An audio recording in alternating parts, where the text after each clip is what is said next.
साथियों नमस्कार, आप सभी का स्वागत है हमारे चैनल में। आज हम संस्कृत की सेमुसी नामक पुस्तक से 9वीं कक्षा की कल्पतरु नामक पाठ को लेकर आए हैं।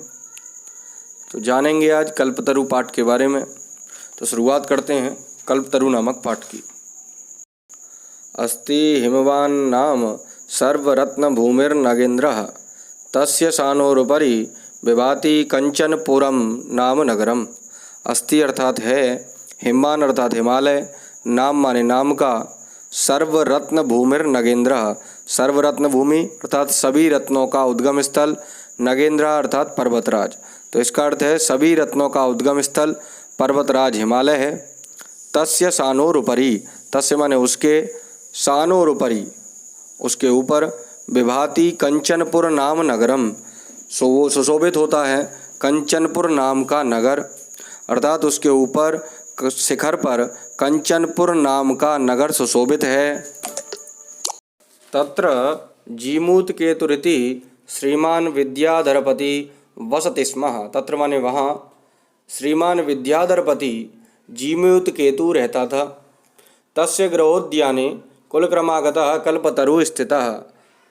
तस्य माने उसके, गृहोद्याने घर के उद्यान में, कुल क्रमागतः माने वंश परंपरा से प्राप्त, कल्पतरु स्थितः माने कल्पतरु विद्यमान था।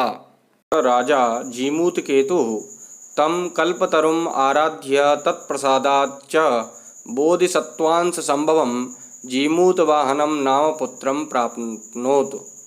स माने वह राजा जीमूत केतु ने, तम माने उस, कल्पवृक्ष की आराधना करके, तत्प्रसादात उसके प्रसाद से, च बोधसत्वान संभवम बोधसत्व के अंश से, जीमूत वाहन नामक पुत्रम प्राप्नोत नामक पुत्र को प्राप्त किया।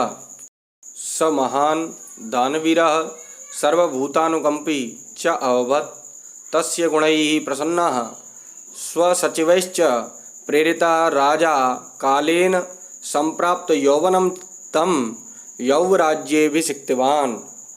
स माने वह महान, दानी और सब जीवों पर दया करने वाला था।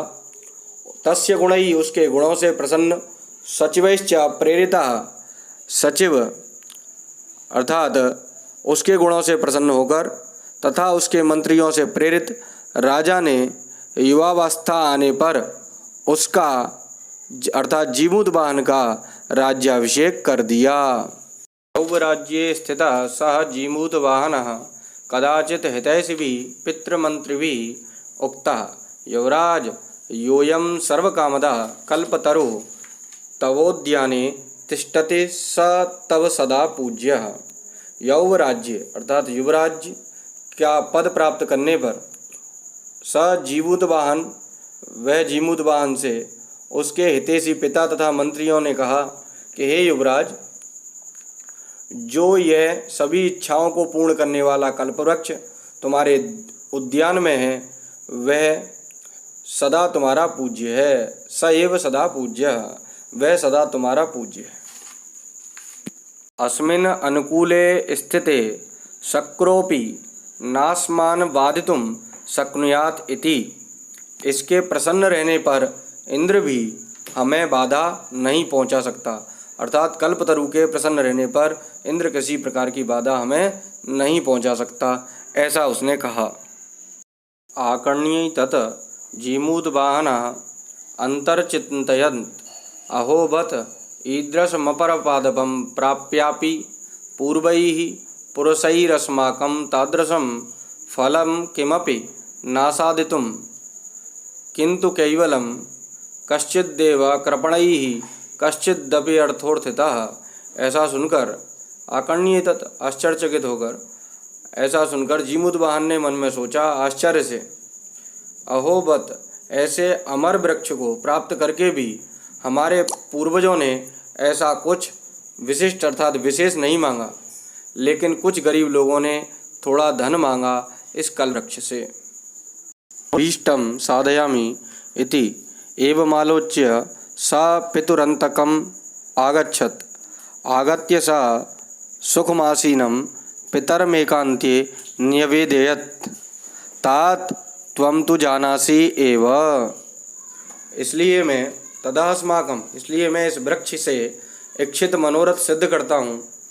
एवं आलोच्य सा पितुरंतकम आगच्छ, ऐसा सोचकर वह पिता के पास आया। आकर आगच्छ च सुखमासीनम पितरमेकांते न्यवेदयत, और आकर सुखपूर्वक बैठे हुए पिता से एकांत में उसने निवेदन किया।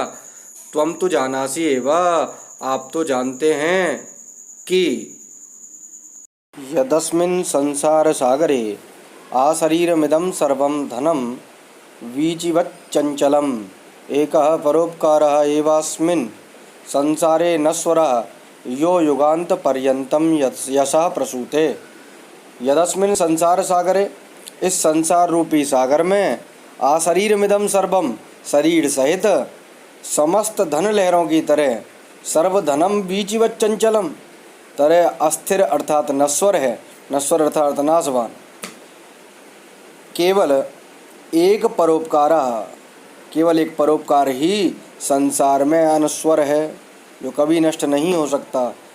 अर्थात यो युगांत पर्यंतम यशः प्रसूते, अर्थात जो युगों तक यश फैलाता रहता है। ये था आपके कल्पतरु नामक पाठ के 2 पैराग्राफों की संस्कृत तथा हिंदी व्याख्या। अब आगे के पैराग्राफ को हम अगली वीडियो में जानेंगे। धन्यवाद।